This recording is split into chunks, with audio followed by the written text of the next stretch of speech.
Bonjour tout le monde et bienvenue dans Manga Show, l'émission qui parle de nouveautés manga. Et aujourd'hui, on parle de Tougen Anki. Donc préparez-vous à participer à une guerre entre deux clans, dont l'un des clans, c'est un clan de démons.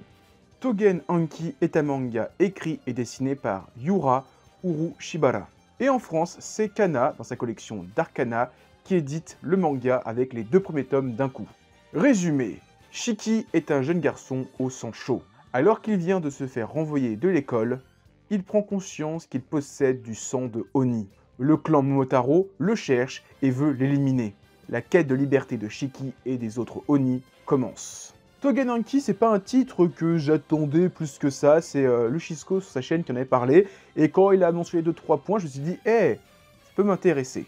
Et avant de commencer à dire ce que j'ai bien aimé, je vais te dire quelque chose qui m'énerve souvent dans certains titres, c'est qu'il y a des gens qui trouvent que « Ah, c'est pas original, ah, c'est copié sur ci, c'est copié sur ça ». Or, oui, mais en même temps, quasiment toutes les histoires du monde ont déjà été écrites. Ce qui fait que tout ce qu'on lit, on l'a déjà plus ou moins lu, mais d'une autre manière. C'est aux auteurs de jouer avec des codes, avec les histoires, pour créer quelque chose d'un petit peu différent, en modifiant les personnages, leurs caractéristiques, etc., pour créer quelque chose d'un petit peu plus original, même si à la base, tu sens que c'est décalqué sur quelque chose d'autre. Genre Demon Slayer, Jujutsu Kaisen, My Hero Academia, j'aime beaucoup ces mangas, mais c'est vrai qu'on peut y retrouver d'autres mangas qu'on a aimés par le passé. Mais ça en fait pas pour autant des mauvais mangas. Parce que même One Piece, Naruto et Bleach que j'aime beaucoup, je suis sûr qu'en grattant un petit peu, en cherchant un petit peu dans des vieux romans, on peut retrouver des histoires plus ou moins similaires. Mais je m'égare, parce que en fait ce que je voulais dire c'est que Tougen Anki, quand on regarde les premiers chapitres, ça n'a rien d'original, ça ressemble beaucoup à Blue Exorcist. Et c'est vrai que quand on reprend les points de départ de l'œuvre, on a le héros qui a été adopté par un mec, il se fait tuer, il va dans une école un peu spéciale. Dans Blue Exorcist, c'est une école d'exorcistes, dans Tougen Anki, c'est une école de démons.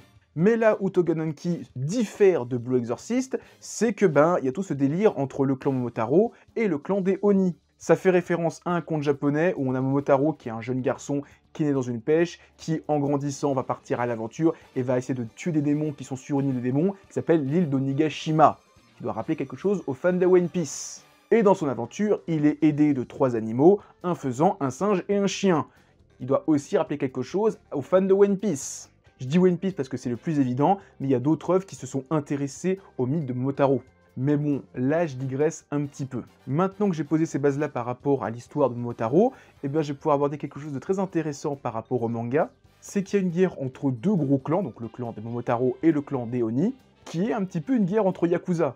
Quand on voit le look du clan Momotaro ou celui du clan des Oni, c'est clairement des Yakuza, donc c'est un petit peu marrant de voir une sorte de délire un petit peu école d'exorcistes, de chasseurs de démons, etc.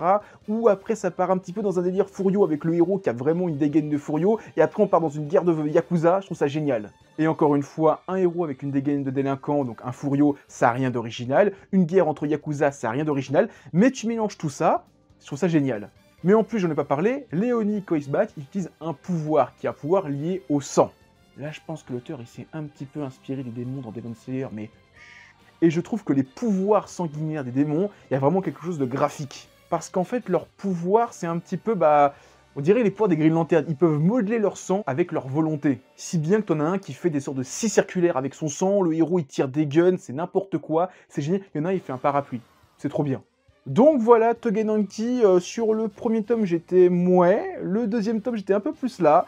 On verra que le troisième tome, parce qu'il commence à y avoir une confrontation entre des Momotaro et des Oni, donc j'ai hâte de voir ça. Donc on verra que le troisième tome si je continue la série ou si je la mets en pause. Mais en tout cas, je vous conseille de vous y intéresser, c'est un bon petit shonen bien intéressant. Voilà, c'était ma vidéo sur Tougen Anki. Si vous l'avez aimé, laissez un pouce bleu, laissez un commentaire, partagez la vidéo, ça fait toujours plaisir.